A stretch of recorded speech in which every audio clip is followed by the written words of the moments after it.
We are live. Okay, cool. Man, thank you for joining me, guys. If you don't know already who I am, my name is Brother Greg, aka the Real gLO. I'm really excited. But before we get into the guests, I wanted to just real quickly uh, pay the bills, if you will. Today's episode is brought to you by Archon Mounts. So I actually did a giveaway a couple of episodes ago. But if you need some mounting solutions, tripods, whatever type of devices you've got, whether it's an iPhone, Android, if you're a professional photographer, they've got all the mounting solutions that you would need at archon.com. I'm going to be quiet and just stop talking about that. But if you want to buy products, go to archon.com, promo code Hawaii, and you get 20% off your entire order. So that's that. Man, I'm so excited. I got someone that I've been reaching out for a little bit. I saw her in a podcast on YouTube, and this is the first time in a long time that I've had an international guest. So I'm really excited to have her here. And I will tell you this, if you're watching me on all live stream platforms, we are live on YouTube, Twitch, X or Twitter, Instagram, I believe, Kick, and what's the other one? There's another one. I'll remember later. But we're live on all platforms, and we're going to be uploading audio on Spotify as well. So I just want to say thank you guys for hanging out. Be sure to repost this, reshare this as well. And my guest, her name is Karolina. She is from Poland. And I'm just excited to have her. Her story that really got my attention was she had experienced a ton of health issues in her life. And there was a radical change in her life where she changed primarily her diet. We're going to talk about that. We're going to talk about the struggles that she had recently and even throughout her lifetime, but also the victories that she's experiencing even today. So, ladies and gentlemen, my next guest will be meeting her in about 40 seconds. Her name is Karolina. Stay tuned.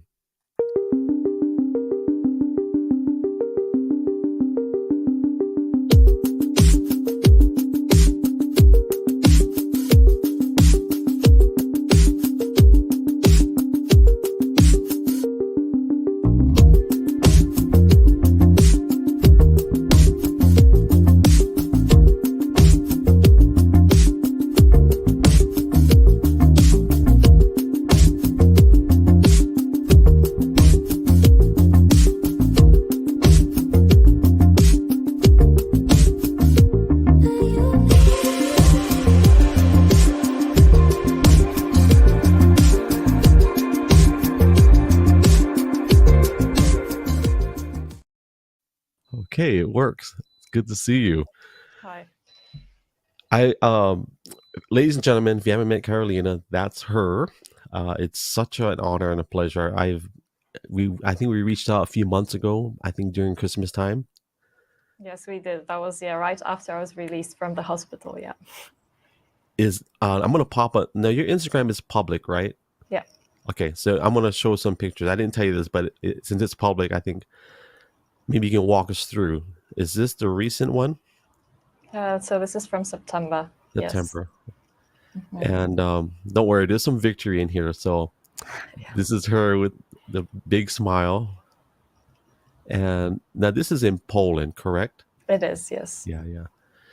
And I'm just going to run through these and we'll talk story for a minute. But I love this photo because I'm from Hawaii. Okay. And that looks like lava to me. I don't know why. Mm-hmm. Yes, it's inside of a volcano. Oh, okay. Yeah. And then this one, same area? Yeah, Lanzarote as well. It's in Canary Islands. Now, where is that in relation? How far away is that from where you're from? Around 6 hours by plane. So that's next to Africa. I'm in Europe. Okay. Yeah. I'm showing this beautiful scenery just because I think it's a testament. Now, how do I say that? How do you say that? Lanzarote? Lanzarote, it's Spanish. Spanish, okay. Well, I wanted to start off with that. And I would just say this, Karolina, thank you again. Like I said before we went live, I'm really honored and I'm blessed to have you here. Mm-hmm. Just your story. Yeah. Thank you as well. Well, thank you for considering me interesting enough to actually invite me on a podcast.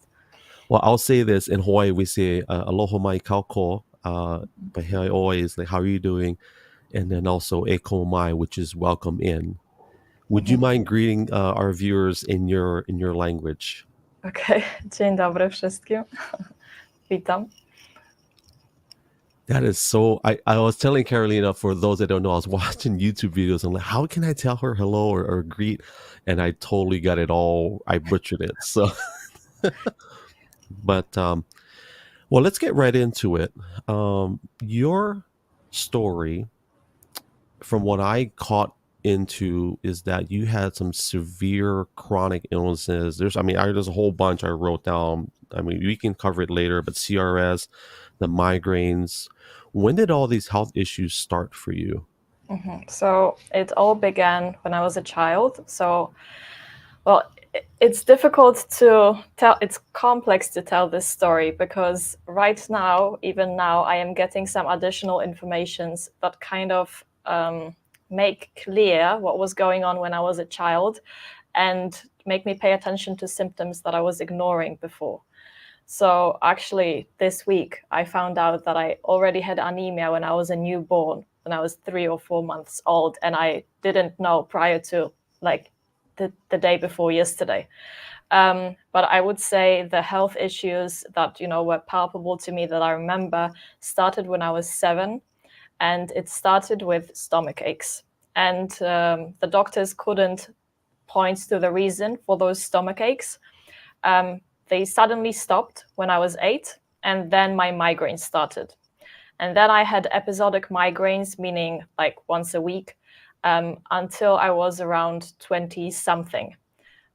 They were going sometimes, better, sometimes worse. Overall, I managed to put them into, let's say, something approximating a remission when I was 21 with diet. So that was a low carb diet at that point. I was eating all of the meat and vegetables and basically just sticking to low carb. As long as I was low carb, it was okay.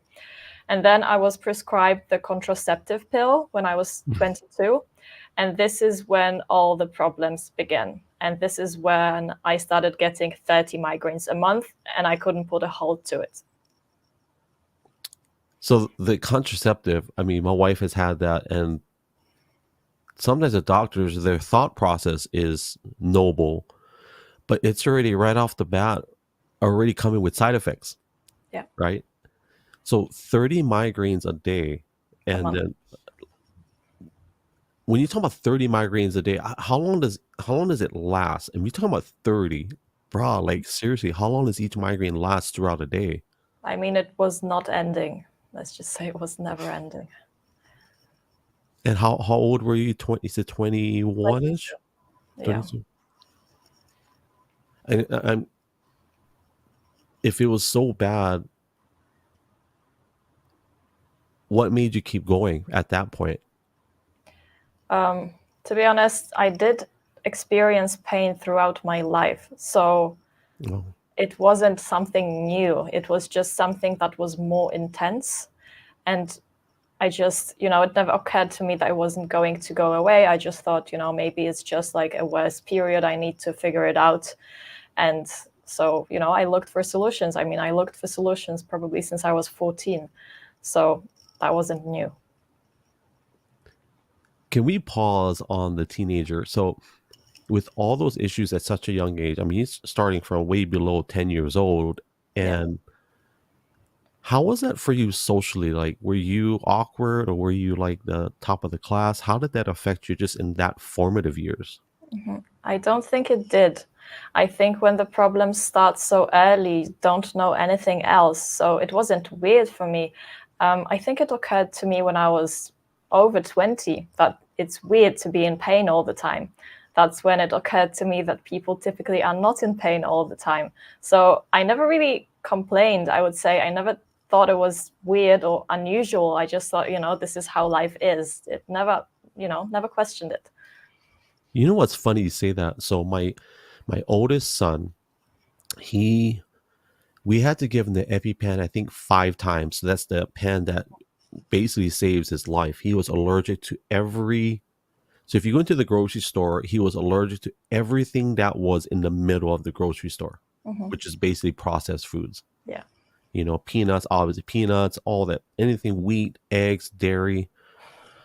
And it's similar to you. Like he never really thought of it as any, that was his life, even though we almost lost him, I think, twice because of those things. And now that he's getting older, he's starting to realize, wait a minute, I don't have the same Yes. privileges or things that you guys have. And he's starting to be a little bit more risk taking with eating foods that he probably shouldn't be eating. And I think when we get older, there's a little bit of that reasoning maturity part of our brain that maybe now we're starting to analyze, wait a minute, I can't do this or that, or why is this, and my friends don't have that. So at that age, 21 or 22, at 30 migraines, what happened from that chapter in your life? Mhm. So I lost, well, my trust in doctors was a bit damaged when I was 18, because when I was 18, they gave me a prescription drug, which is overall used for epilepsy, but it can be used for migraines as well. So I was prescribed that. I was told that I should take it because, I don't know, I was just given it by the doctor. I didn't really question it. And I started taking it. And after I started taking it, I developed severe depression to the point where I was suicidal. And I never connected it with the drug. So I didn't know what was going on, but the drug didn't work for migraines. It didn't do anything. So I stopped taking it. And a week after I stopped taking it, my depression suddenly went away. And that's how I realized, I think it was the drugs, and I had no idea drugs could actually do it. So after that experience, I became a little hesitant, towards trusting the medical system. And I tried to stay away from it. But when I had 30 migraines a month, it was, when I had to come back to the medical system because I didn't know and I didn't see any other solutions. So I started going to doctors again, started asking them for treatment, started being prescribed treatment as well, and none of it was working. So that was happening when I was 22 until around 23, 24. So you remember I asked you in your earlier formative years, or even when you started getting those migraines prior to medication, Yeah. like what kept you going? You said, well, I've always had adversity, right? I've always dealt with something. Yeah. And it's so ironic that the minute you take a pharmaceutical, and I'm not against doctors because I have family that are doctors, but I think the Western mindset and the corporate aspect of it is I don't like, right? I don't like the business side of it. And we can go down a deep hole on that too. But it's ironic, right, that now you're having these suicidal thoughts and tendencies. And I wonder, so the medical industry where you're from, how would you rate it in terms of, I don't know if you've ever had any type of experience with medical care outside of Poland, but what is the medical care like in your country? So in terms of, well, I think, let me just give you a long answer to this one. I think with the medical system, you need to know how to work for them. So it's not all bad, but you need to know when to go to them and when to not do that. And I think in terms of chronic illnesses, they are just not very good at detecting what the root cause is. The treatment is symptomatic, which basically means, it doesn't work. So most of the time you go to a doctor, you are told, you were just born this way because they don't know the real cause. And then they tell you this is a chronic illness. There isn't a cure for this. And so the only thing you can do is you can take this prescription drug that I'm going to be giving you, which will only work for the symptoms. So there is this whole, I think if they tell you it's not curable, what you should understand is I don't know how to cure it, and not that it is essentially, incurable. But this is what I was told. And I lived in England for 6 years. So I was exposed to another, let's say, system. And I would say it's all the same. They learn from the same books and they learn within the same system. Well, outside of their schooling and education, most doctors read journals, right? That's how they get their, because I don't know too many doctors that will actually go sit in the lab and do lab tests on the medication they're going to give you, Yeah. right? They're just going to read whatever they're required to read, and then they'll prescribe based upon symptoms. And like I said, we're not being negative against the industry because I have family and friends, but there is something wrong with that, right? Where, we're talking about, so my wife is not supposed to have kids at all. We have four. So you tell me if that doctor, God bless him, he had a big heart. He knew his craft apparently, but at the end of the day, he was not the final authority in my wife's body. So how can we have four children when the doctor tells us this is years before we conceive that you'll never have kids, and now we have four? So respectfully, the medical industry, I don't think they have the right to be authoritative in such a way to tell you, oh, this is uncurable or incurable, right? Like who are they to tell you that, right? I'm not surprised to hear your story. And I think there is this author that speaks about this. His name is Nassim Taleb, as far as I know, Taleb. Caleb? And he speaks about the doctors in the medical system confusing the lack of evidence with the evidence for non-existence of something. And I think it happens a lot when they diagnose you. So they can't find the reason, so they just assume it doesn't exist. But those two things, they're not equal to each other. That's very bold to make something like that, right? I know, at least my experience, doctors here will not say 100%. The number that they gave us was 99.9% chance you never have children. So I think they I'll beat that. know. Yeah. So I think legally they know they can't say 100% because they'll get into trouble. And so from that moment on, when did you start to experience either a breakthrough or what turned the light bulb on for you at that moment? I tried multiple things. It was mostly throughout the year that I was suffering chronic pain. So I tried multiple medications. None of them worked. Some of them were worse than others because some of them would actually put me in the hospital. That's how bad the side effects were. And most of them did nothing. So I would say doing nothing is actually the better thing. And then I was prescribed a monoclonal antibody. So this is a brand Mm. new treatment for migraines, and they say it's very safe. The only thing that can happen to you is constipation, and they say, I mean, comparing chronic pain to Yeah, constipation, I mean, I you don't know. choose that one, yeah.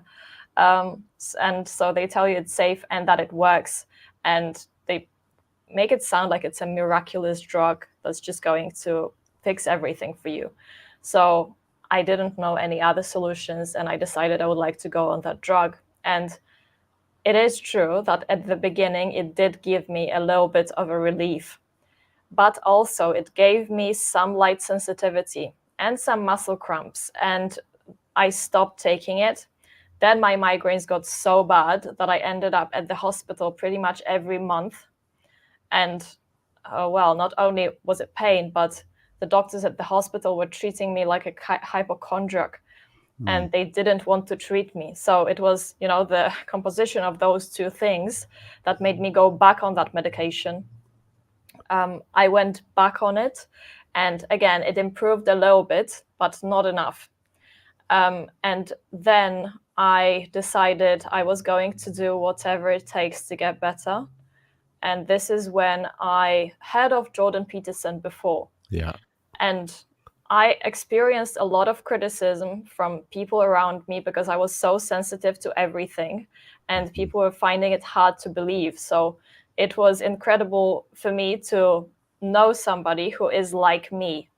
And I knew that the Lion diet, so the diet that is based on red meat, salt, and water, helped him. And it didn't even sound that insane to me at that time, but I decided to give it a go.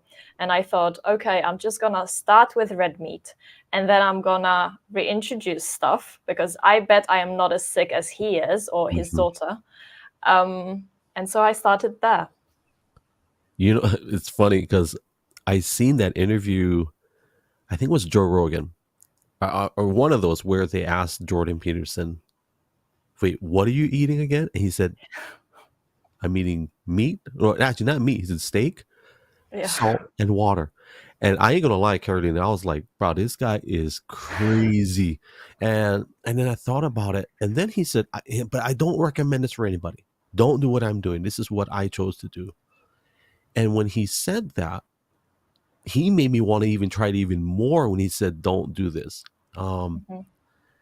and I'll be honest with you, like right now, I am nowhere near. So I did do the lion diet for 4 weeks. Okay. And then the fifth, I experienced I think the first week, it was like going to the bathroom was crazy. I ain't gonna lie. It's exactly what Joe Rogan experienced. But then after the second week, I felt amazing. I think the first 2.5 weeks, I lost 12 pounds. Hmm. And I'm sure a lot of it was water weight, but I felt a lot better. I did get some fatigue in terms of, I think it was mental, because all I was eating was either steak, salt, and water. And then I would either eat like chuck and I would put it in a crock pot and just cook it with salt and water. And because I wanted something to drink, but I didn't want to drink soda or juice. So I Yeah. figured if I drink the broth with the meat, it was, but that lion diet is legit. I will say, Did you um, feel better? I did, and I'll tell you, and I'm going to be very transparent with you and my viewers. Like where I am right now, um, I have a lot of rash that came back. I'm itchy, Hmm. and I already know why. It's because I'm not being 100% completely honest with the diet, and I do eat other things, and it's a little bit different in my household. And we'll talk about this. I want to talk about this, but like my family, it's hard for everybody to be on the same page as me. I got 6 people in my home, so it's a little Hmm. bit difficult. Not making an excuse, but here's a question I want to ask you, and I asked a couple of people on social media. So in Hawaii, we have good food. I mean, amazing food. I mean, we're on an island. We're not bombarded with that corporate farm structure like you would be like in the rest of the United States. We got fresh fish. We got organic vegetables, things that are, non-GMO. We have that available. Um, Culturally, my grandmother, great grandmother, they had good food. They cooked good food. They didn't believe in this whole um, like processed type foods. Everything was always cooked every day, just good food. And do you think that with your diet, I know we're kind of jumping ahead, but with your diet structure, outside of your health issues, do you think that you would have the same radical approach to diet if you were living in a different place with different food or dietary choices? So I would say Poland is pretty good in terms of food. People mostly eat unprocessed foods, including my family. So I don't think, I mean, I wouldn't be radical just for the sake of it. I used to laugh at people who were on diets, when I was in high school. I was like, why would you do that, So I think, that really didn't age very well. So I think it's just the health issues that made me go as radical Hmm. and going on this beef only diet. And like I said, my plan was to reintroduce stuff. And every time I tried to reintroduce something, it was just an absolute catastrophe. So this is how I ended up on the diet. And I always say, because people think, it's people treat it like it's a choice. Like, why would you do that? Don't you try to eat something else? And well, I did try, and everything else caused an adverse reaction. So this is how I ended up being radical. So, how many years now on the carnivore diet? Are you in year four? What year are you in now? I think well, it depends how you count, because at the beginning I went on the lion diet in October 2020, and after a month I managed to reintroduce vegetables. And then after 7 months, I started getting headaches from vegetables as well. So this is when I dropped them. But the only meat that I could eat from the beginning was beef. I couldn't do chicken, couldn't do pork, couldn't do Mm. fish, nothing like that. So I was doing just beef and vegetables the first 7 months. And then, I kind of ditched that. And it has been just meat from April 2021. Now, do you, in terms of seasoning, is it straight salt or do you add, have you tried to introduce different types of seasoning? Just salt. That's so boring, but It hey, is. it is, right? I ain't gonna lie. I Mm. mean, we gotta be, so what about vegetables? Are there any vegetables that you miss? Um, I wouldn't. I don't think so. To be honest, I Yeah. don't think about this at all. Yeah. Only thing I miss is tea. I Ah. wish I could drink tea, and perhaps alcohol. It wouldn't be so bad if I could do that. Uh, I think that's maybe good. they can make a carnivore alcohol. I don't know, stick a couple of Yeah, raw. I don't know how they would do that, I but don't know yeah. either. Well, in terms of, so for people that don't know, I think we should cover this. The carnivore diet is basically the absence, and you can correct me. I want to just lay it out, but you can add to it or correct it. To me, the carnivore diet is not. It's not a radical. For some people, it is, but it's a diet that eliminates. I'm going to just say 99% of everything that. Let's use America as an example. Every single vegetable food product in the store has at some point been manipulated, whether it's through genetic modified organisms or some kind of chemical, pesticides, herbicides. When you eliminate all of that possibility and you go back to the root of a singular source of food, whether it's steak, chuck, or it could be like a meat product, a red meat product, it's like what you said, you eliminate everything and you tried to introduce, I think Kayla Peterson did that, right? She talked about trying to add certain like avocado. She thought she could eat avocado, but it got worse, right? So for those that don't know, that's the idea and the concept. And I do agree with that because it's like I said, in the United States in general, 95% of the stuff you can get in a store is not healthy either by origin and how they got the food product to the shelf, or it's a lot of unknowns. You just don't know what may be affecting your body in a inflammation, right? Or some other unhid or hidden way. So I commend you, Carolina, that you don't miss vegetables. Bro, I love certain vegetables. I ain't gonna lie. There's some vegetables that taste so good to me because I grew up with that. Um, so for you, let's say 3-4 years, in terms of improvement, where are you now health wise? Improvement from, I think when we chatted on Instagram, where are you now physically in regards to your diet and all those changes? Mhm. I don't have chronic migraines, so this one has definitely disappeared. I don't have any mood issues. I don't get depressed. I get, normal levels of anxiety. However, some of my problems have not been fixed. I am still technically on disability. And there is only so much that the diet can fix. And I think there is certain people who are going to go on this diet, all of their problems are going to be fixed, but there is some people who are going to be more complicated than that and need some additional support. And I would say I am one of those people. And it doesn't make the diet not useful. I had many people tell me, like, if you went on that diet, you've been sticking to it for so long, like, why are you still on it? Because you're still not healthy. And I would say, you're comparing me to the wrong person because you're comparing me to a healthy human and not to a human that I would be if I wasn't on this diet. And I know it's difficult to imagine, but it could be much worse than it is right now. So I do have light sensitivity, and it's mostly to artificial lights. And there is artificial lights, even, daytime in the restaurants, it's, there is sunlight plus some artificial lights. I need to put glasses on because my nerves here are going to hurt. And when they hurt, I'm going to get a migraine. And that's a result of being prescribed the CGRP monoclonal antibody. And also, I was, so the way the medication, because it was an antibody, like I said, so it impacts the immune system. This medication weakened my immune system. And as a result, a year after the injection, I developed SARS. So this is mold toxicity, essentially. Your body is so weak, the immune system is so weak, it is unable to withstand any toxins in the environment. And that happened post that injection as well. And what happened recently, so my neurological issues after that injection got better. And then I suddenly got very weak. I got weak to the point where I couldn't walk. I couldn't stand up. I couldn't shower. I couldn't like lift a shampoo bottle. That's how bad it was.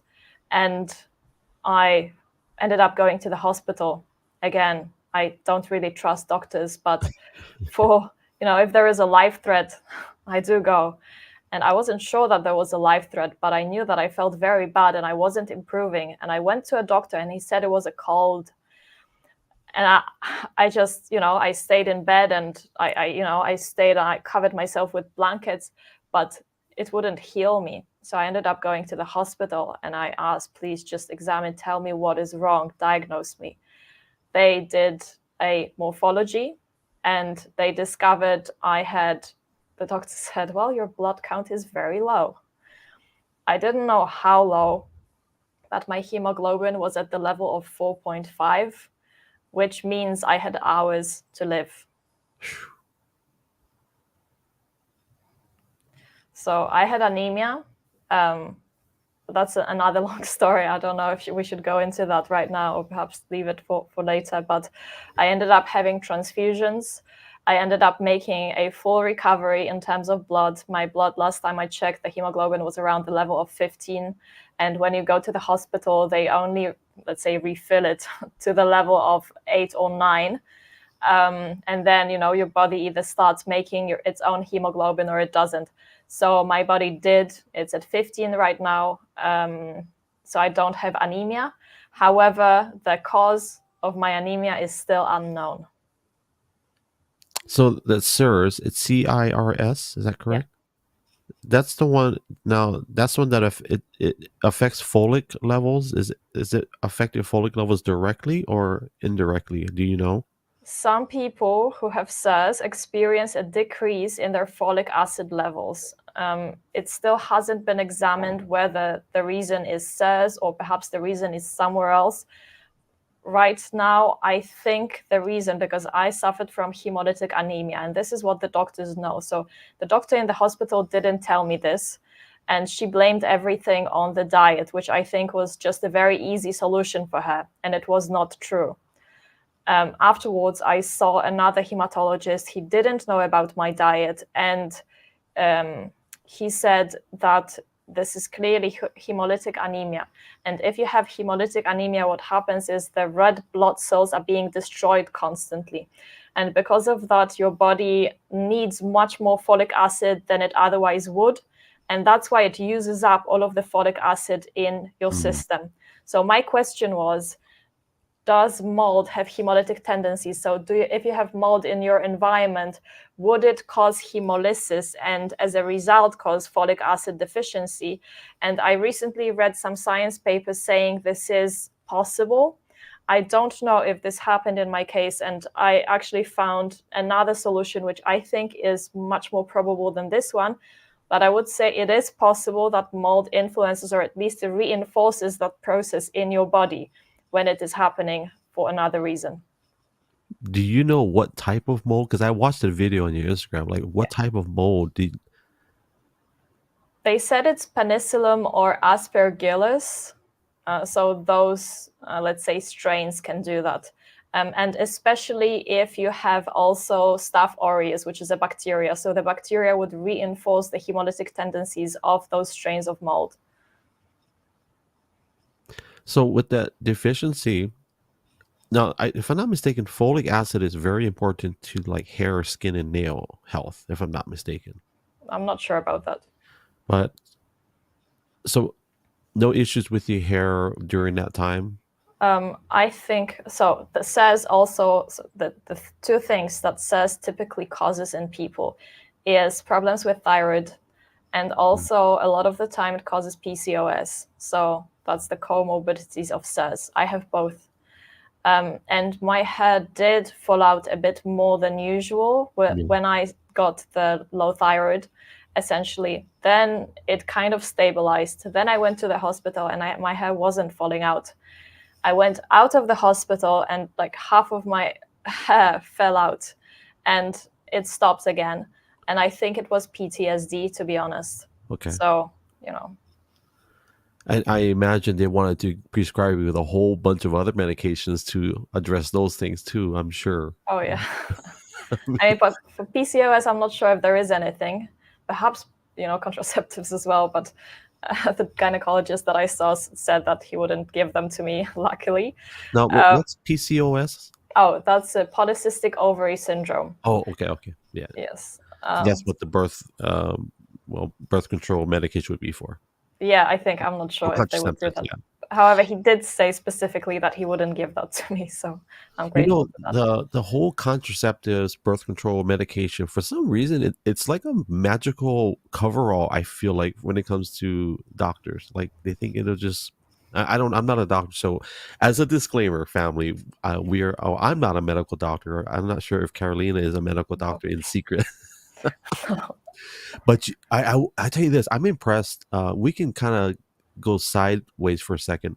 One of the things that really got my attention too on your Instagram is that you are a student of not just information, but you're a student of learning, not just in your condition, but you're very passionate about educating yourself.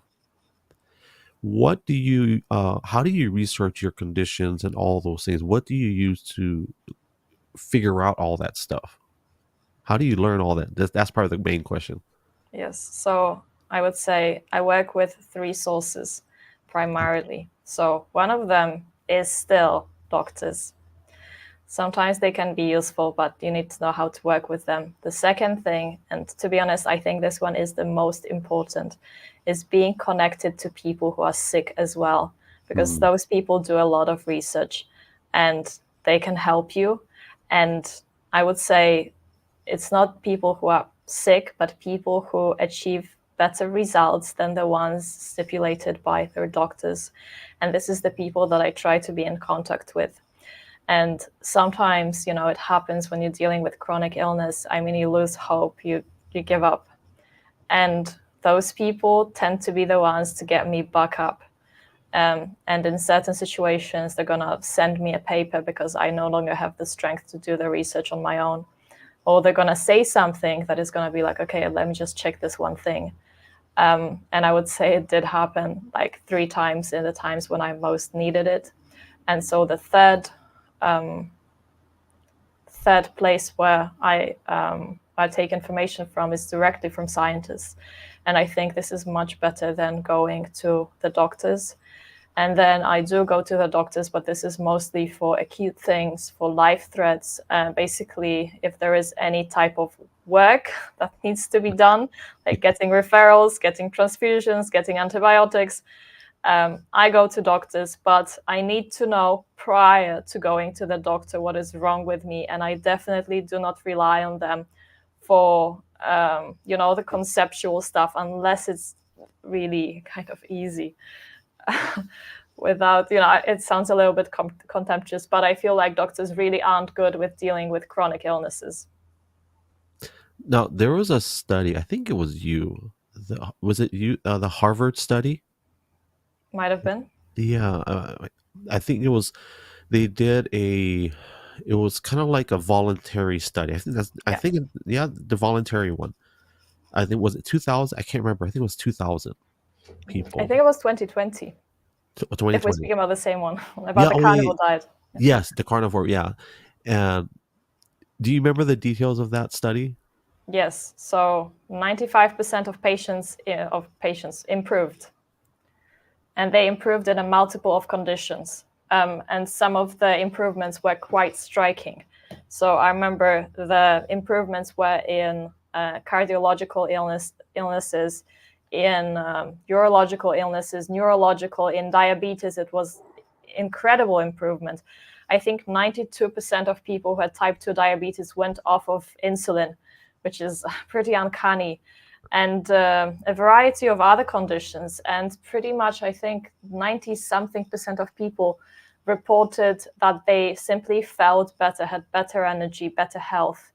Um, so yeah, it was quite incredible. There is a limitation to that study because it was self-reporting, Right. but Right. still, I mean, how many people who have cardiological problems and take, the blood pressure medication report self-improvement, or even, especially, I think, in terms of the psychiatric conditions, I think it's around 40%, not 98. Well, okay. So if there's self-reporting, okay, Yeah. I'll shut that down for a second for anybody that's a naysayer. If they're saying, "Oh, it's self-reported," well, when is the last time we actually volunteered to talk to a college or an educational system to give them personal information about Yeah. myself? It's not common. So, to me, that's a very valid study, Hmm. very valid. I think it would be less valid if they actually paid people to do a test because now there's financial compensation, Oh yeah. right? And maybe there's other compensation. So Hmm. I will say when I did my 6 weeks of the straight lion diet, for sure, my energy levels were through the roof. It was really good. Um, I'm not sure how it is in Poland, but in the United States, they have the Food and Drug Administration. You ever heard of the FDA? Yes. Isn't it ironic? So, what is his name? I'll remember his name in a second. But isn't it ironic that the federal government in the United States employs an organization? I gotta go widescreen for this. Okay. They employ an organization that is in charge of the food you eat and the drugs you have to take, and Yeah. they're governed by a singular body called the FDA. Why? Yeah. And nobody questions that. It's almost like if you were to get arrested by a cop and that same cop was also your judge and your executioner. It's people don't question that, and I think that's one of the things politically moving forward. Those are some of the things that we have to, as not just as Americans, but even globally, if there's organizations that are policing the food and the drugs that we need, quote unquote, need, there's a problem there. There's something going on there. I mean, we talked about the diabetes, right? The type 2, right? They got off of Yeah. insulin. That's dangerous. That's extremely dangerous for the well being of the corporate America or corporate entities for people to actually get healthy and better on their own without their medication. Yeah. So two things I wanted to comment on. First of all, I never thought of it myself, the FDA food and drug, but now it makes sense. I mean, you eat this food and then you need those drugs, right? Yeah. And the second thing, yes, in terms of the study on the carnivore diet, I mean, even if you want to undermine its credibility as evidence for the functioning of the carnivore diet, I think it makes a legitimate hypothesis that should be checked uh, by physicians and by researchers. There's a, so I'll share a little bit of story for me. How old am I? Shoot, I'm 48. So I can't even remember when I stopped. I used to do anabolic steroids. Um, I used to stick a needle in Mhm. my Hawaii, we say okole, which is my butt, or I Mhm. would stick it in my leg. Here's the funny thing, Carolina. I'm terrified of needles to this day. I cannot stand the sight of needles, but yet I still found a way to inject myself with anabolic steroids because I wanted to have this physique. I wanted to look a certain way. Mhm. And so my past in that realm, I made a choice and a decision to do those things to my body. And I think what's really powerful with what you're doing, making a decision to not necessarily just abandon, because I think you were very clear. Hey, if I really need a doctor, I'm gonna go and get. If I'm not breathing, of course I'm gonna call a doctor. Yeah. But there's a trust factor from the medical industry to where we are. There's something that needs to change. Whether we educate ourselves, we find the resources, and I wrote those down. Doctors connected to the sick and scientists, and but there's a website. Have you ever heard of PubMed.org? Yeah. What do you think of PubMed.org? Do you think it's legit, not legit, or what's your thoughts on it? I think there is a lot of research there. And so I think you can find all sorts of articles there. But to be honest, I never evaluated it in terms of credibility. Yeah. I mostly, to be honest, I would say I mostly experiment on myself. And if something works for me, I stick to it. If something doesn't work, I don't stick to it. So I would take the information from that website and then test it on myself. And this is how I go about this. There is people that I listen to on podcasts, there is carnivore doctors, and they tell me a lot of the time this research, it's not credible. This hypothesis or this conclusion is false. And most of the time, sometimes I believe them because this thing didn't work for me. But I never really spent the time examining the research and saying, I did read a couple of papers. There was especially this one that made me laugh a little bit. And it also taught me to always read more than just the heading, because it was about the natural, so it's called NDT, a natural desiccated thyroid medications for, if you have a hypothyroidism, and you can extract the FT4 and FT3 from pork or from beef. And the medication published on the source published on the NHS website was saying, do not take those drugs, they do not work. And there was a link to the study. I clicked on the study. The title also said, do not take this medication. And then when I looked at the results, it said that they tested it in multiple clinical trials, and the efficacy of NDT was exactly the same as of the synthetic drugs. And it also said in one of the studies that the efficacy was the same. That was pretty much in 5 of them. Right. And also that people who were on NDT managed to lose much more weight. So they were actually much happier with the results, and also they had much less side effects. But the title on the website was avoided at all costs. So I would say, yeah, always read more than just the heading. Read further. Yeah. Well, it's funny. I wonder how many people they test, right? And so that's the one thing I do like about PubMed.org, is that they do show you the numbers, right? Like how many people, how many weeks the study was done. I think I found out about PubMed, I think it was because I needed a liver medication or a liver supplement. And so that's how I found out about it. And I think they are, if they're .org, I believe they are considered a nonprofit, or they're supposed to be. So, but I am concerned, like how many of those studies are funded, right, with agendas, right? So here's a question. I think I wrote it down. Be sure I didn't forget. So in terms of the study aspect or the education aspect, so outside of those 3 areas, is there anything that you're passionate about? I know we're going to go a little bit more on the passion, but outside of your carnivore diet, lion diet, finding the pieces of the puzzle to your health, what do you do in terms of like education and study? What do you enjoy reading outside of the health? Is there anything else besides medical? Anything, anything that makes me think, to be honest. I wouldn't limit myself to one area. However, I do have a large preference for psychology. I really like reading the psychology things.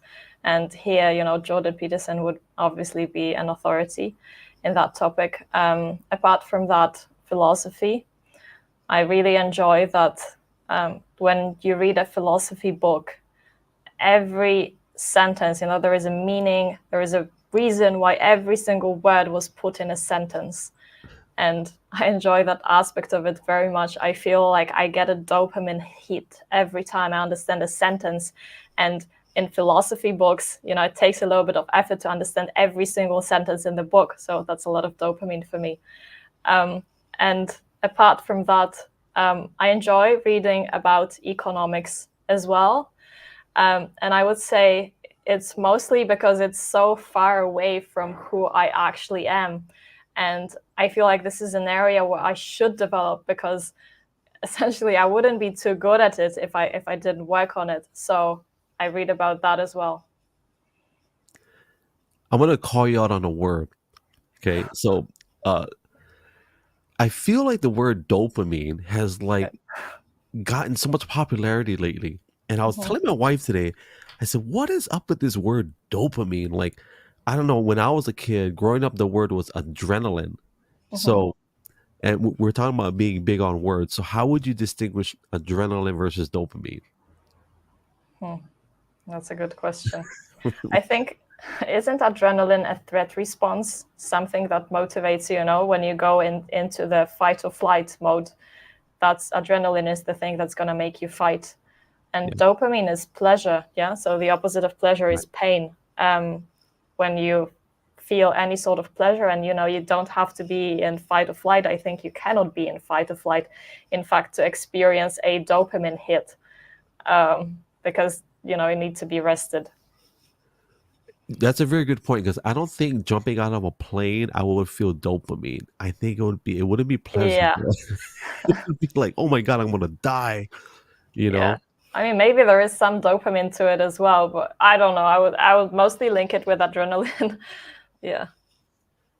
So on your Instagram, that's where well, actually through YouTube, and actually the guy that I follow on Twitter, Mhm. he's the one that interviewed you, and I don't know how I was watching a bunch of Jordan Peterson, and we'll come back to Jordan Peterson. He's a great topic to talk about. But I found him, the guy that interviewed you, Carnivore JT, and I found him on Twitter, and now I follow him on Twitter. He's such a feisty. Oh my gosh, he is a troublemaker that makes me. He's so entertaining. Yeah. I think his slogan is "Eat a beef and steak, eat a effing steak."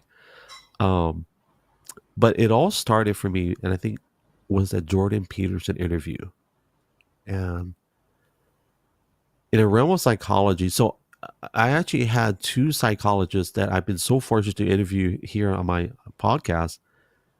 Psychology in the area of, especially things that we're attempting to achieve in the area of health, but the carnivore diet, the lion diet. Jordan Peterson, you know what attracts me about him is that he can go to any city and say, I'm going to be at this theater, and people will show up and Yeah. just sit there and listen to him talk. And I think that's crazy. Like, so for you, what is it about Jordan Peterson that really let's talk about him because he intrigues me too. But what is it about him that gets your attention? What do you like about him so much? Just curious. At first, I got to know him because of the Kathy Newman interview. And I used to be Oh yeah, fairly, yeah. I yes, remember that. Yeah, I remember that it interview. was really good. Yeah.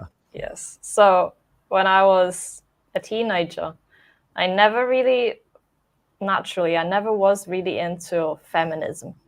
I never, and it wasn't because, I was against it. It was just I didn't feel discriminated ever. And then I went to London and I started university there.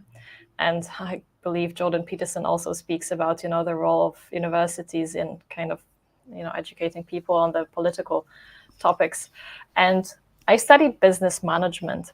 And in fact, from the beginning, I would say the first 5 essays that we were supposed to write, there were a couple of topics that we could have chosen from. But one of them was always gender pay gap and sexism and feminism. And when people were telling me, sexism is everywhere and you should pay attention to it and it exists, then I absorbed it. And I started being a little bit more sensitive about it as well. However, because of who I was and because of what I experienced, also I did notice, sexism does exist. It's not like it doesn't. Mhm. And I was finding it quite difficult to align the two things because I never really experienced it. I didn't feel like it mattered that much. And then people tell me it is actually everywhere all the time, and I should pay so much attention to it. Mm. And so I was torn, but I, left it in the back of my mind. I didn't pay that much attention to it. And then I listened to the interview of Jordan Peterson with Kathy Newman. And, it just, it was a eureka moment for me. He ate It's her up exactly like what this guy bad. says. Yeah, Yeah. he let her have it bad. Now, is that the one? Um, I think the word bricklayer, is that the word he used? Is that the one where he says, "Why aren't more people bricklayers?" That might be a different interview, but Might I be. do. Yeah, he let her have it on that. Yeah, Yes, yes, he did. She spoke about sexism and the gender pay gap. yeah. She did that. And then he said, it's a multivariate equation. And sure, there is sexism, but there is also other things. And as much as you cannot influence sexism, because you can't just, snap your fingers and make a man not sexist or a woman, but there is things you can have influence on. For example, learn how to negotiate, ask for a raise, ask for a promotion. And, then it hit me, and also it empowered me to make well, to contribute to the development of my career instead of leaving it in the hands of people who I was told, have all the power. It made me have the power as well. So the idea that there is a inequality, I'll be the first person to tell you, men and women are not equal. They're not. We're It's not the it, same. We we're cannot not be the equal. same, and I don't mean we're not equal in terms of worth. Like Yeah. we were created, we have different body structures. What I think what people feel is that if you say that they're not the same, that means they're not. They're, the the worth is different, and that's not true. The funny thing is that that mindset doesn't apply. So if you ever come to my house, you ever come to Hawaii, you meet a lot of the Polynesian women, and to all of my family and Polynesian friends, I'm not making fun of you. I'm just being very honest. The typical Polynesian woman, whether she's Hawaiian, Tongan, Samoan, they're not small women. They're not frail. They're not tiny. They're not lesser than. A lot of them are pretty well built enough to take care of themselves. Mm-hmm. So the idea that they're the inequality, whatever, like, I'll give you a good example. One of my cousins, she's a truck driver. Mm-hmm. She's Hawaiian. Now she's one of very few, and I don't think it's the fact that she can't do the job or the women can't do the job, but I think historically we were so indoctrinated that truck drivers, that's for the men. Only the men can do it. And also for women, put it this way, as tough as my wife is, she's in the other room, so I gotta be careful. As tough as my wife is, okay, she'll slug it out with anybody. But the minute there's a spider, guess who has to take care of the spider? This guy. The minute somebody breaks into our house, guess what? Honey, you go take care of it. So to me, we celebrate the fact that we're not created equal, but that doesn't mean that we're lesser than. There are amazing qualities that a man will never ever be able to do that a woman can. I will never be able to nurture a child the way that a mother can. Yeah. Ever. I don't care what anybody tells me. I know I got 4 kids. There's no way. But I didn't mean to go so sideways on that. But so the Jordan Peterson, I think what he unlocked on so many levels, and I think and we're not praising him. I think he's the guy that unlocked a lot of things in a lot of our lives. Just the way his discussions, and the one that I did struggle with him was I don't know if I could sit in a room with him and have a discussion because he would be the one talking the entire time, which is fine because he goes from point to point to point. Mm-hmm. But I'm going to pause just for a second to Twitch viewers. Thank you, Roger, and also brother Kyle out there on X or Twitter. And then for those on Instagram, thank you. If you guys share this out. And actually, Karolina, what is your Instagram handle? I'm going to type it in the stream, in the comments. How do I spell your Instagram handle? So it's Karoarr, Caro R, basically. So Karoaarr. OARR. Okay, I'll just do it in Instagram. So I'll put it up on. So if anybody wants to connect with it, I actually put it in my promos on Twitter. So that's I spelled it correctly, right? Okay, that's right. Perfect. Well, I have a list of things, and how are you doing on time? You're okay on time? I'm good. Yes. I'm good too. I told Karolina when we first started. I've been doing this for a while, but I always get nervous, but in a good way, because I want to make sure that we honor Karolina or any guest that I have. I want to honor their time. But there was something that I wrote down, and you answered most of it. But I will say, when I posted those pictures in the very beginning, Mm-hmm. I think for me, the reason why I wanted to do that was in light of everything you've been through. When I saw those pictures, you look very, very happy. You know what I mean? Like, I don't know. Which ones? I don't think I look very happy in the hospital ones. No, not that one. Hold on, let's pull it up. Which one is it?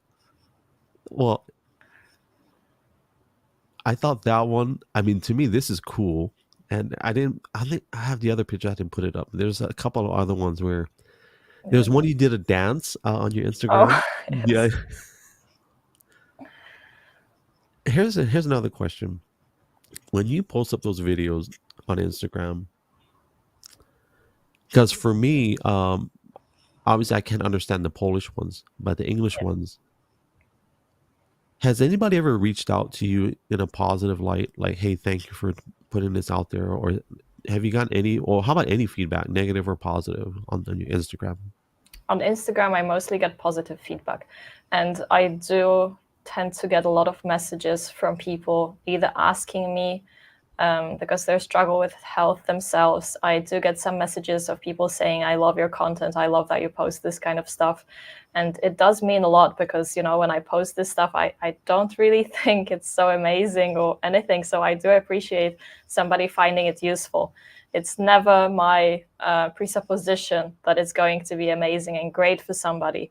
It's just things that I do consider important for me and that I think other people could potentially benefit from.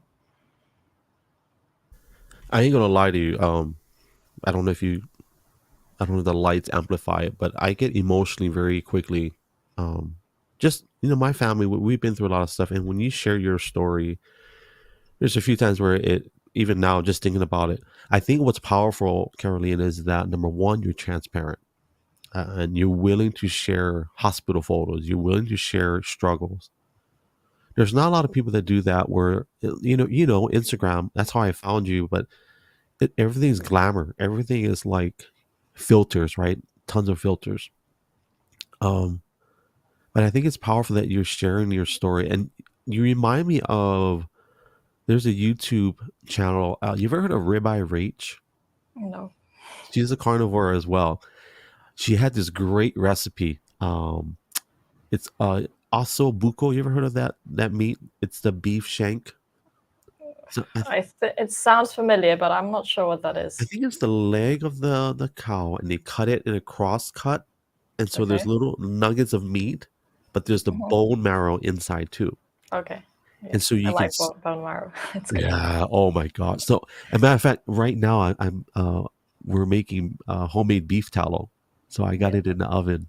Um, but the also buko, she had this recipe where um she seared it, just salt, and then put it in I think a slow cooker, and oh, it's so good. You do it for a long time. It is so, it's got the meat, but it's got the jelly. You know, the gelatin from the cartilage. Oh, it's so good. Yeah. Yeah. If you look up Ribeye Rach, I'll text it to you. Ribeye Rach is, that's who you remind me of. She does a lot of the beef jerky recipes. Yeah.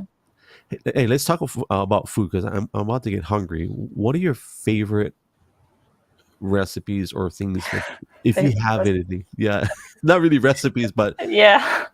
I mean, we're speaking about two ingredients, so there is not much you can do. But what I eat mostly is I eat a lot of lamb chops. So I'd say it definitely is one of my favorites. So I just, take lamb chops frozen or not just from the fridge, put them in an air fryer, and then, 6 minutes each side, salt them, it's done. I saw Um, that video. That looked good, actually. yeah, they're really good. And most people also think they don't like lamb. And, they tell me, "Oh, I don't like lamb, it smells."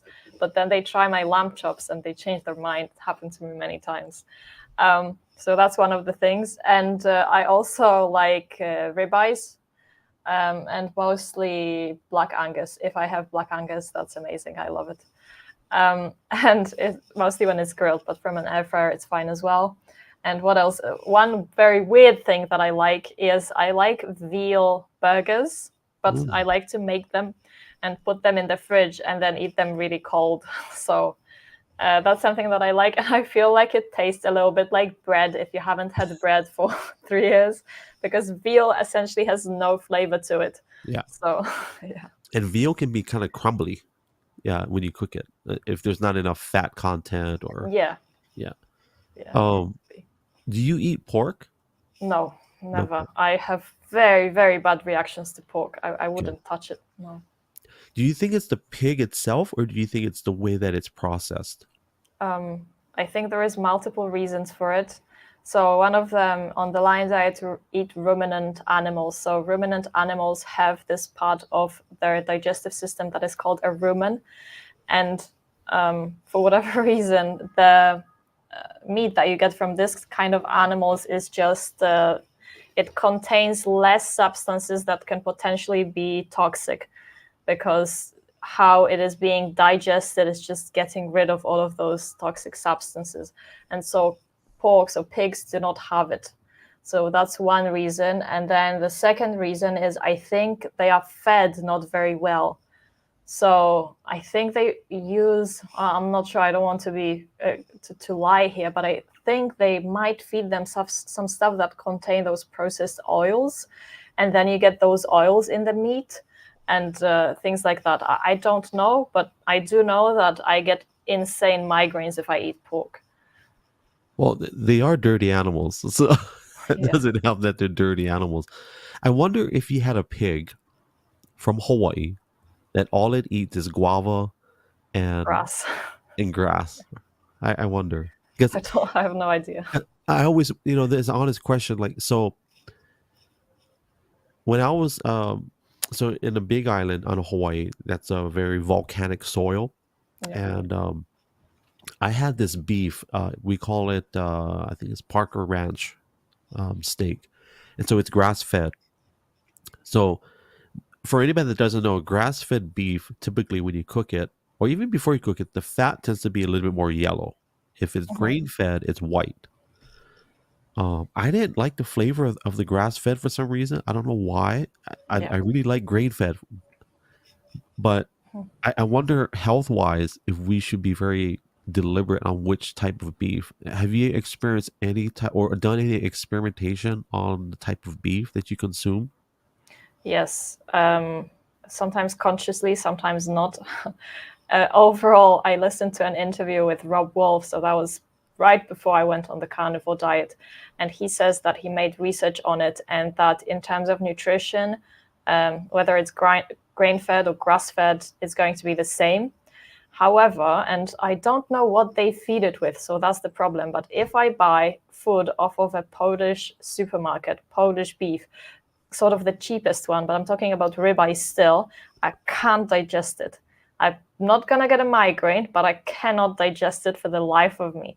So it needs to be, and I'm not really sure because again, I don't know what they feed it with, but I know that if I get it and it's more expensive, then I can digest it. I definitely can digest grass fed. I can digest ecological, so meat, which I think is partially grain fed too.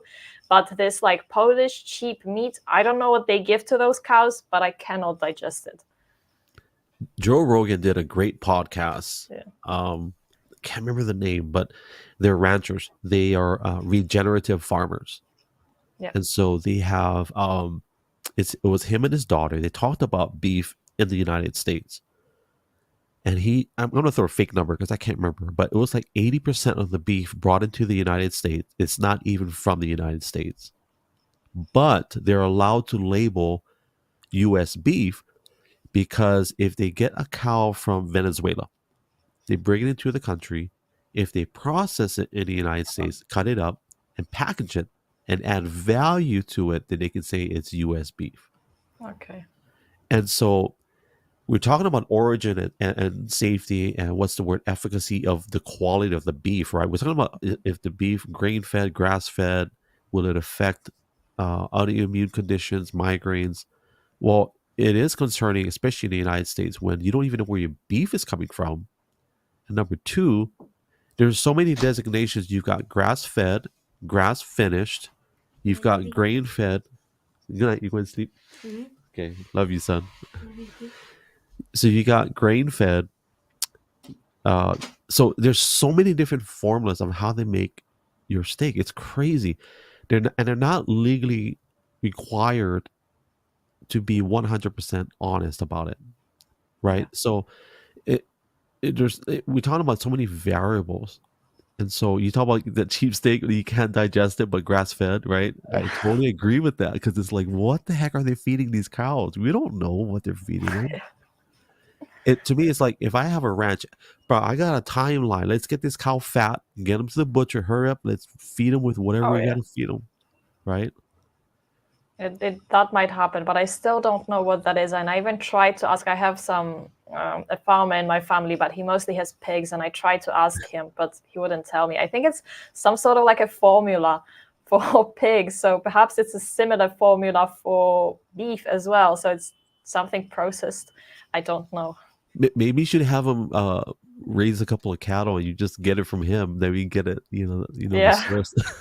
yeah, I don't know, but in terms of the beef, so from the supermarkets, like I said, it never happened that they gave me any autoimmune symptoms, and migraine never happened, or any other ones.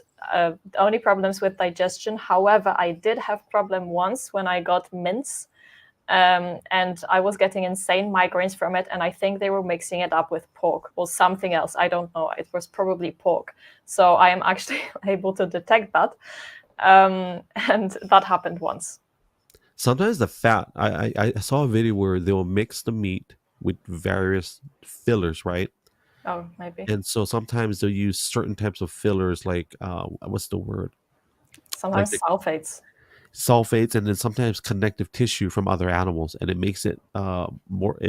It helps it to bind a little Yeah, bit but better. it should be written in the ingredients, and I did read the ingredients of this one, because sometimes, so if you go to Spain, for example, in Lanzarote, right, when I was there, I couldn't eat mince because I noticed they were adding sulfates to it. So I could only get the like regular cuts because that was 100% meat, and that one was like 98 or something like this, so I wouldn't get that. But in Poland it was written 100% beef, and I'm sure it wasn't. So you don't eat chicken either, right? Do you eat eggs? Have you tried eggs? No. Well, I tried chicken and that didn't work. So then I was like, oh, well, eggs, I mean, it's the same thing, kind of, if not worse. So thank you. The reason why I asked, I made this recipe. Yeah. Okay, it's not a recipe, but I cooked. It's like venison, which is, I think the venison we had is a mixture of, I want to say deer and elk, Okay. Oh, and that I so can do. yeah. Oh, Yeah. it's so good. Elk. Oh my god, it's so good. Although it's not fatty, so you have to have. Now, do you do butter? No. So that's another thing. I didn't try eggs, but I tried dairy, and I even tried so butter, and I tried ghee, which, well, people say it doesn't contain any dairy whatsoever anymore. Couldn't even do that. Like a teaspoon of that would trigger migraine. Wow, that's so strange. Yeah. And you don't know why, right? No. I mean, I think it has something to do with microbiome, and I think so. Overall, I think if your microbiome is very damaged, like mine is, that's when you get the problems with digestion. And I think what triggered those problems was the medications that I was prescribed, the birth control, but also painkillers, because I was on painkillers for like 1 year every single day. So I think that probably destroyed my microbiome a bit as well. And also the CGRP monoclonal antibodies. I don't know what they did, but judging by the effects, it definitely was poison. Do you remember the name of the contraceptive or the birth control medication? Do you remember the Oh name of god, it? I don't. I know that it was the combined pill, so containing both progesterone and estrogen. And actually, if you have migraines with aura, it's just forbidden to prescribe to people who have migraines with aura those contraceptives. And my gynecologist kind of ignored that. So I know, there was a mistake on his part even coming from that. And that's the one that affected your mood, right? Your Yes. mental well being. Yeah, because so my wife had one where they insert it into her arm, and they would like cut her in, and they would insert. Yeah. But it affected her mood and her mental Yeah. well being so much. Um, just thinking about it is crazy. Like that they prescribe these things, and like not me, but I'm just saying if I was a mother, like we're the test subjects. Yes. And Yeah. yeah, And you but talked. Okay, I'm gonna call you out on the because I meant to call you okay. out earlier. So you said that one of the side effects was just what was it, constipation, right? Oh, that wasn't the migraine medication. That was That the was neurological one. Yeah. right, and I'm like, okay, that's hard to believe that that's only because we all know Oh yeah. medications got more than one side effect, and usually suicide is one of them. Oh suicide, yes. constipation, diarrhea, things, Yeah, right? It's something like everything. that. Yeah. So going back to I feel like we're trying to put a puzzle together. right? I feel like we're trying to find the pieces that work and what doesn't work. How are you feeling right now? Let's say if you were to look, this is just a random question. If you and I meet up a year from now, 2 years from now, what do you feel? How do you feel? Like, let's talk about nutrition, mental well-being. Where are you going to be in life? Do you feel that you're on a good starting point right now? Okay, I don't know. I really don't know. I discovered something recently that I find pretty interesting, and maybe I'm just going to speak about this. Yeah. So Yeah.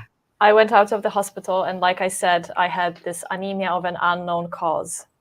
That was the diagnosis that I got. And I was told that I would never find out what triggered my anemia. So I was actually very scared because I was like, I don't know how and why, but I think I'm gonna find out. And I think the only reason, the only way I can find out about this if it happens again, and it was the worst thing I ever experienced in my life, and I didn't want that to happen. However, my blood tests, they kept on being really good. But I am still sick. There is still something wrong with me. I still have neurological problems. I am still on disability. I still have this trigeminal nerve pain that just won't go away. And it's been 3 years almost. And I also have SES, so the mold toxicity. And it is tiring because I have to move so much, and I have problems in pretty much every flat that I live in. There is one flat in Warsaw that I could live in, and I lived there for 3 months without any issues. But I had some other problems with it. It wasn't for long-term rent, so I had to change it. Moved to another one. There was some chemical substance that I was reacting to. I kept on having fever.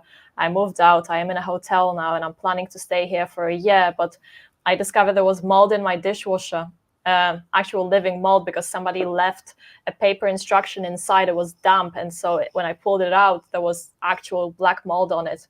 I, threw it out. They exchanged my dishwasher, but right now I still feel, sometimes not very well, and all of this, and also it's just so scary to investigate all of that, because sometimes I'm really scared about what I'm actually going to discover.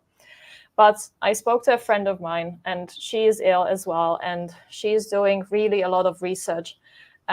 She is reading books, investigating everything, and she has the courage to look for explanations. She's not scared, I think, or courageous enough to find out what's actually going on with her. And she's the one who recently, when she was on a call with me, she said that in a SES book, she read about this thing called porphyria. And she said that it sounded like it might make sense with me, that I would have it. And what porphyria is, so this is just going to be, I'm not a scientist, not a doctor, it's just in my own vocabulary. But it seems like some people have these toxic substances in their blood, and they're porphyrins. And that can be a result of many things. So it can be, an innate illness, but it can also result from, for example, poisoning by medications. So this is where it would also make sense with me. Porphyria can also lead to anemia, including hemolytic anemia that I had. And then I read an article that this girl also sent to me, that every single person who has porphyria also has something called KPU. And then KPU is going to translate into a deficiency of vitamin B6 and magnesium. And I had very severe problems with magnesium. It was so bad that I couldn't actually walk, because if I walked for 10 minutes, my body would lose so much magnesium that I would have to recover for the next week after a 10-minute walk. And I decided to have a blood test for porphyria, and it's positive. I had that blood test 2 weeks ago. I got the results last week, I think. I booked a hematologist appointment straight away, and I had it 2 days ago. And I had this blood test done when I was already good, my blood looks okay. And a symptom of porphyria would be pink or brown urine, which I had back in the hospital when I had anemia. And back then, for whatever reason, they didn't check me for that illness, despite the fact that I was in the hospital for 10 days and they found nothing. So if the porphyrins in my blood right now are at 200% the norm, then it must have been much, much worse when I was in the hospital. So I went to see a hematologist, and the hematologist said this is, a credible hypothesis. And he just gave me a referral to go to the hospital to get all of the genetic tests and, well, to just diagnose it properly. So I just need to get another referral from a GP, and then I will probably go to the hospital. I will be diagnosed. And it is very interesting because people who have KPU, they checked it, tend to, first of all, if KPU is treated, and that is mostly treated with supplementation, so it's not that difficult to cure. But I think the supplementation, like, it's just throughout the life because your body is going to lose B6 and magnesium and a couple of other things anyway if you have it. But if you supplement those things, the porphyrins in your blood tend to decrease. So it seems like it can actually be a root cause of many of the issues. And also, and that is where it all comes together, people who have KPU and have it treated, their environmental illnesses, such as SARS, also tend to improve. So I don't know where I'm going to be a year from now. Last year, if you asked me, I didn't think I would have a near-death experience, and I did. But I do have right now one hypothesis that I think is very interesting that I already had one positive test for. And I think potentially if we can address that, perhaps I can recover. When we messaged back and forth, I think, was that in December or November? I can't I remember think what it month. was even earlier than that because that was literally right after I went out of Yeah, the that's hospital. right. That's right. And I remember you asked that, hey, I just need a little bit more time. I'm like, yeah, whatever amount of time you need. Well, I'll tell you this. Man, my heart goes out to you. I'll tell you that much. I can't hide that. My heart goes out to you, and I think that Thank you. struggle. But I will say, um, what you post on your social media is very victorious, right? Even in How light is of that? you. Well, I looked at I think the dancing one. No. Whatever I don't even know what the context is because a lot of your socials are in a different language. So, Yeah. I just accepted that it's victorious. But I would say, those are the other things for me. And I don't have your struggles, but I know that there are people out there that need to hear not just your story, but your struggle. Because you know this for a fact, right? There are people out there that are either going through the same thing or worse, right, than us. And I think your story is very powerful. And I think this whole puzzle of trying to find the pieces. Um, Before I continue that thought, so when you're in a different room, in a different environment, um, who inspects the room? Who inspects the dishwasher or the bedding, the walls? Are you doing it yourself? Well, my body is going to tell me. So nobody has to do that. I mean, this hotel is brand new. It was open in November. And as much as, the materials used for new buildings are worse quality, so throughout the years, they are going to deteriorate much more than the old ones. When you move in for the first year, technically it should be fine. So I basically always live in new buildings, and I know I can safely stay there, say, for 3 years. And then I will probably have to move out because, for example, the ventilation system, it is never cleaned. Like, people just don't clean it. So if you have a building and it's 20 years old, you have 20 years of built up dust inside of the ventilation system that has never been cleaned and will never be cleaned. And if you ask, say, the management of the building, they're just going to say, oh, the ventilation, the air just goes out and it doesn't go in. So it's impossible that you're reacting. But then I'm like, well, my body is telling me something Yeah, else. this is So yeah. otherwise. We used to have this air filter. It was like $600, Mhm. and it was, I can't remember the name of it because we don't have it anymore. But we would push it was a sanitize button, and it would literally go through walls and it would sanitize everything. And if there were bed bugs in the room, it would kill all the bed bugs. It would. Um, the only thing is you couldn't be in a room for 8 hours, so you'd have to turn it on Oh, and leave the house. wasn't it ozone? Yeah. Yes. Exactly. Okay. But it was I can't remember the name of, but it had these ceramic plates that you had to clean ever so often, and it had these UV lights as well. Oh, I have a UV lamp as well. It's great. Yeah, and the ozone, it had a very strong ammonia chloroxy smell Ugh, when you, but yeah, it would disinfect the entire room. It would kill everything. You just couldn't go back in the house for probably 8 hours or so. yeah. But do you have anything like that that can like sanitize a room like I that? do. Okay. Actually, I have it right here. So this is a UV lamp Okay. that you can see right here. And this one is going to destroy all of the mold and bacteria. So it's a light, you just switch it on and you leave it. Because I had a problem with this dishwasher. It's directed at my dishwasher, and I basically just never switch it off. And back when the dishwasher was still here, before they took it, it was all on all the time, and it was really saving me. When it was not on, I was in pain all the time, constant migraines. When it was on, I had a little bit of headaches sometimes. So it really makes a massive difference. And I tried air filters as well. I think there is one in the US that I'm trying to get right now. And I tried multiple ones from Poland, and honestly, I felt zero difference. I don't know why they were that inefficient, but I'm trying to get the one from the US. I think the company is called Air Oasis. And this one, apparently, it works for SARS patients. Oasis. How much is it? Oasis. Oasis? Okay, I might look them up. I'm gonna write it down. Yeah, it's like $250, something like this. 200, I don't remember. Do you guys For have? a small one, like for Okay. this room. Yeah. Do you guys have Amazon in Poland? We do, Oh, but we you do. don't have all of the US brands. So Well, all of our U.S. brands are made in China, so yeah. it's all made in China. Yeah.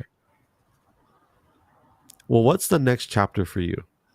After we hang up today, what is the next chapter for you? Do you know yet? Well, I have a job now. So Okay. because I was disabled, I was out of work for a long time. So I'm planning to carry on doing this.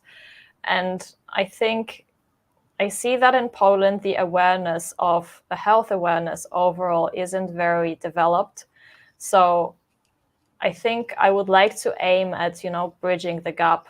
I do have some access to the scientists and also the people who suffered from the illnesses and the doctors and a lot of resources that are in English. And I would really like to bring all that to Poland. So I think I will aim at doing that in the future. I think, spreading awareness about SES is really important because people really minimize the impact that the environment can have on you. And I mean, I used to be one of them. Right now, I know that you shouldn't, do that. So that's another thing. And another thing that I'm investigating right now is this porphyria. And I think it can potentially be very interesting. It can also turn out it's going to be very uninteresting and completely, useless as diagnosis. But I did hear that, like says, it affects 25% of people. And if it does, then it can potentially be a door to treating a lot of illnesses that we currently don't know how to treat. I think with what you just shared, the word that popped up is well, it's multiple words. I think one that stuck out was ambassador, advocate. I know you said in college you did business management. My wife is actually working on her master's in business management right now. Okay. So, um, I don't envy that. Yeah, but I will say this: the next chapter, I really believe what I see just from me getting a chance to get to know you. There are so many ways for people to help each other out, not just on social media, but whether it's coaching, life coaching, walking people through things. There are people that do not know how to get out of the chapter of life that they're in. Mm-hmm. And you've been through enough chapters. I think you've been through enough chapters to walk a few people out of theirs. So I just want to encourage you, Caroline. I'm really blessed that you're sharing this story, and I'm looking forward to actually doing many more of these. Um, Outside of everything we talked about, what do you enjoy doing? And I think we're heading into our rapid fire pretty soon, but what do you enjoy doing outside of everything we talked about? What brings you joy? Hmm. Well, first of all, I just wanted to comment on, sharing the story with other people. And I think all of this suffering doesn't really make sense if I can't help anyone else Right. because of what I've been through. So, I think it's just something that I should be doing. Um, Apart from that, what brings me joy? I like to connect with other people. I think that really brings me a lot of satisfaction. Um, I enjoy fitness, so I do a lot of that. And right now, my body also allows me to actually do it, which is a blessing because after the injection, I couldn't do that for around like a year and a half. So that's great. What do I also like? Reading. I like educating myself on topics. Um, I would say that's the three things that I like in life most. I ain't gonna lie. You used some big words today. So, um, who was it? Joe Rogan was talking about. So when Joe Rogan said, when he was with Elon Musk, and he was, and then after he had another guest, and so the guest asked Joe Rogan, "So how was it hanging out with Elon?" And Joe Rogan was like, "I had no idea what he was talking about. I felt so stupid." And it's like, I will, and I'm not false praising you, Carolina, but I will say I can tell that you're highly educated and you desire to learn. So I think that's a major bonus, and I think that's awesome. Um, I wish you well in that because there are, like I said, if that's your desire, bro, go do it. You know what I mean? Like, what's stopping you other than, of course, what we talked about? But if that's your passion, do it. And the good news is, I think you've got a good platform. I know your social media is, you're not like I don't have a big following either, but if you, there's a saying that I have on social media. I think we're going to land a plane soon.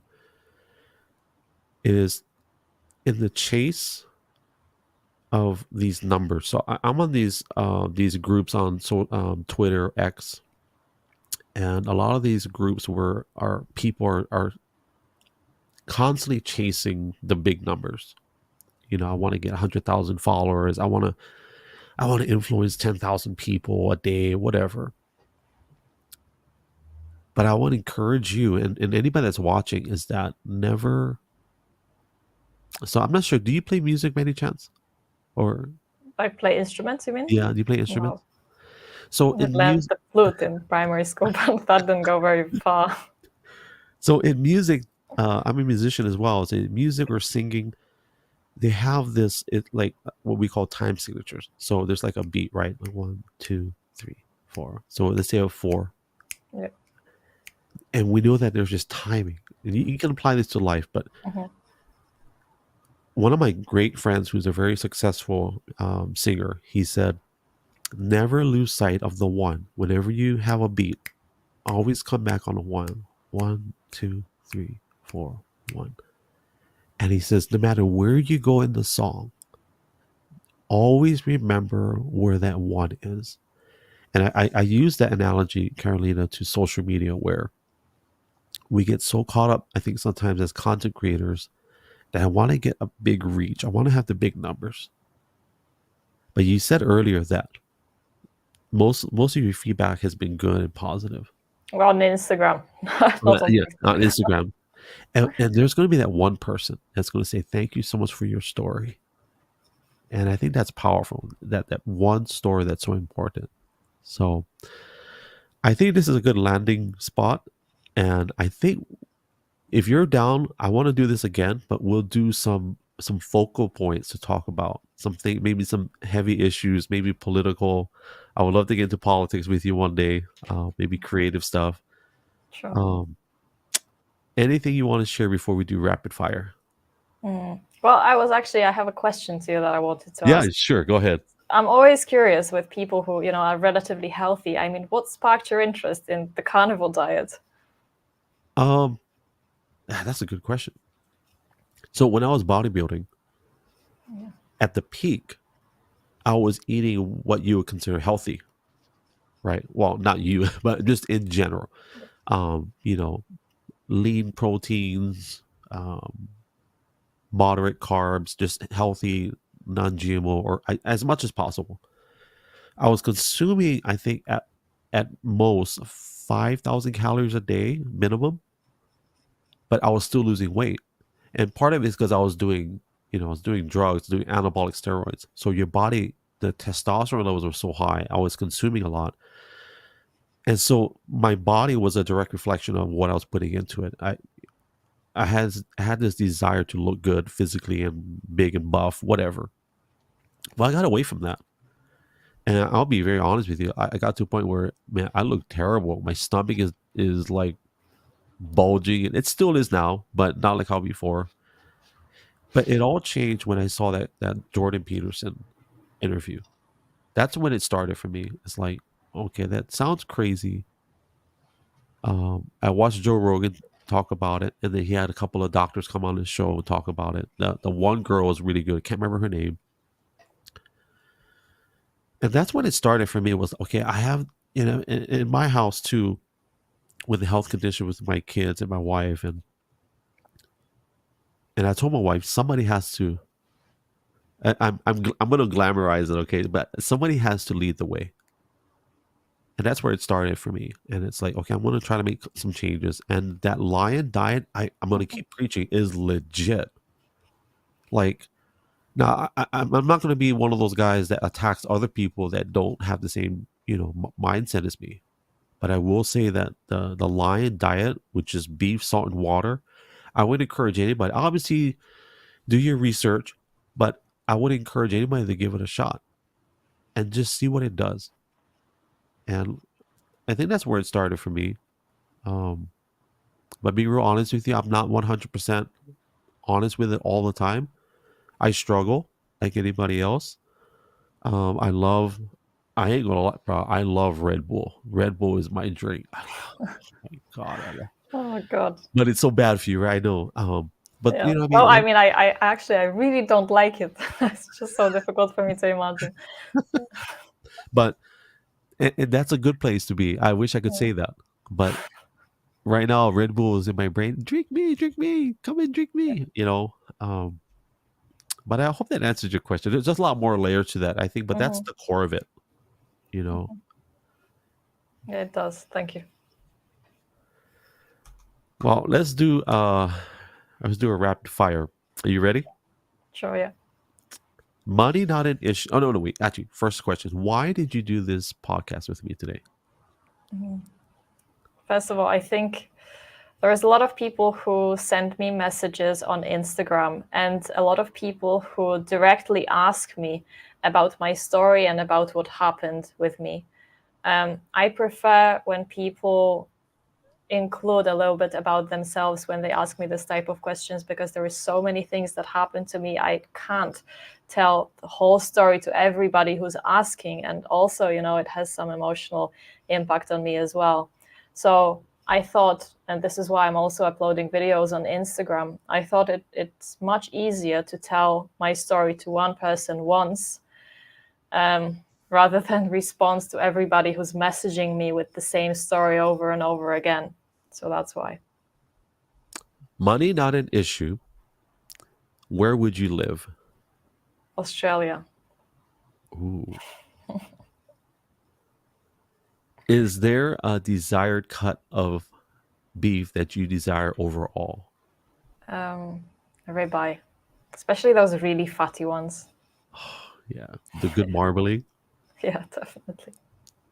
Okay, we're gonna probably do carnivore questions. So, sous vide. You've had sous vide before? No, I haven't actually. Okay. Okay, so I can't ask that question. Yeah. Before, okay, so sous vide is awesome. Oh my gosh. Yeah. Now it is a little bit more wet. Like when you take it out of the bag, you really have to sear it really hard.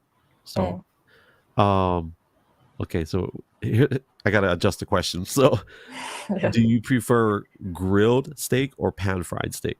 Grilled. Rare or medium rare? Oh god, medium. I don't even do medium rare. You don't like medium rare? No. Too bloody. Too bloody, too bloody. Okay, next question. If you could go back to 14-year-old Karolina, what would you tell her? Mm. That's not a quick question. But I would say there is this Jordan Peterson quote, and it is focus as much as you can on one thing and see what happens. And I think this is what I would say to her. On a scale of 1 to 10, this is a silly question. On a scale of 1 to 10, actually, it's not a silly question, but on a scale of 1 to 10, how do you feel right now? I would say 6 today. Okay. I'm going to pause for a second because I think I don't know what it is, but in this stage of my life, I really appreciate conversations, and I'm going to keep saying thank you. But I do appreciate your candidness, your openness, your honesty. It's crazy. I wasn't expecting a 6. I'll be honest with you, but thank you for that. I really appreciate that. We're gonna pause rapid fire. I'll just be honest with you. Okay. I can't finish rapid fire. I ain't gonna. You're the first person I can't finish rapid fire. What the heck? Too honest. Sorry. No, that's good. Yeah. But I'll say this, and we'll wrap it up with this. Your willingness to share your story is powerful, and I'm gonna keep saying that you got to keep sharing your story. And I wasn't expecting this, but thank you. Like for real, legit, like bra. I'm telling you. I want to encourage you that the more you experiment with things, whatever, document it, write it down. I'm sure you do journaling and. Oh, I actually don't. I should, but I prefer to speak to somebody than like write. Right. I'll tell you that. Okay, I know we're going sideways, but when I used to work out a lot and do my diets and stuff, I used to literally write down the foods that I ate and how I felt eating it. And I would also write down the workouts I did and how it affected my workouts. Mm-hmm. That's just something I did. I probably should publish it, make money on it, but yeah, I would encourage you to do that. Write down things and how it makes you feel, and whether it means anything or not. I think it's therapeutic to write stuff down like that. Mm-hmm. So yeah, I mean, I think in my case it's mostly mold. My diet is like I eat the same thing 3 times a day, so that would be a very boring journal. Well, you could write a book and the title would just be Mold, MOLD. It would be probably sell millions of copies. Be like, wow, I want to buy that book. Yeah, so I need to test my flat now. I don't even want to know what I'm gonna find here, but yeah. So I imagine humidity affects a lot of that, right? You know what? I'm very good with humidity, so that's funny because I actually love when it's like hot and stuffy. I just can't stand mold, so those 2 things don't really. But at the equator, I would do so well there. I always feel so good there. Obviously, when there is mold there, that wouldn't work. But perhaps in like a yurt, how do you call that? A yard, like a tent. Yeah. I think that could work. Well, I can't finish rapid fire. I'll get too emotional. Anything you want to say in closing? Well, I had one more since we already diverged. Yeah. There was one thing that you said that I wanted to comment on before. That was when we were speaking about Jordan Peterson. Yeah. So I thought I might as well do it now. So that was about the women who, like the society was telling them like being a truck driver is not a thing and a man should do it. So I don't think that is true. And I think also what's happening in the Nordics right now is kind of proving that to be the case because they are trying to make this country as egalitarian as possible. And what happened was that less and less women are interested in STEM jobs and not more and more. So I would also say that's mostly, personality driven or evolutionary, like evolution driven. Yeah. Jordan Peterson would eat up Rachel. You know who Rachel Maddow is? No. She's I think she works for MSNBC. Mm-hmm. And I don't get political. To me, I don't identify as a conservative or a Democrat or liberal or right wing.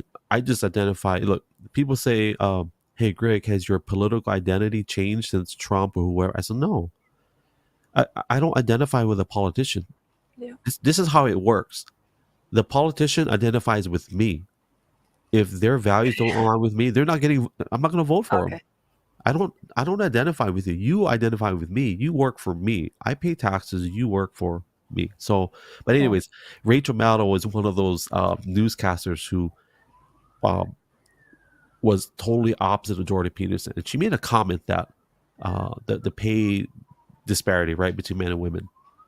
And so the guy that was on her show said, "That's not quite true, Rachel, because if you're saying that women get 70 cents on the dollar and men get the dollar, what jobs are we talking about?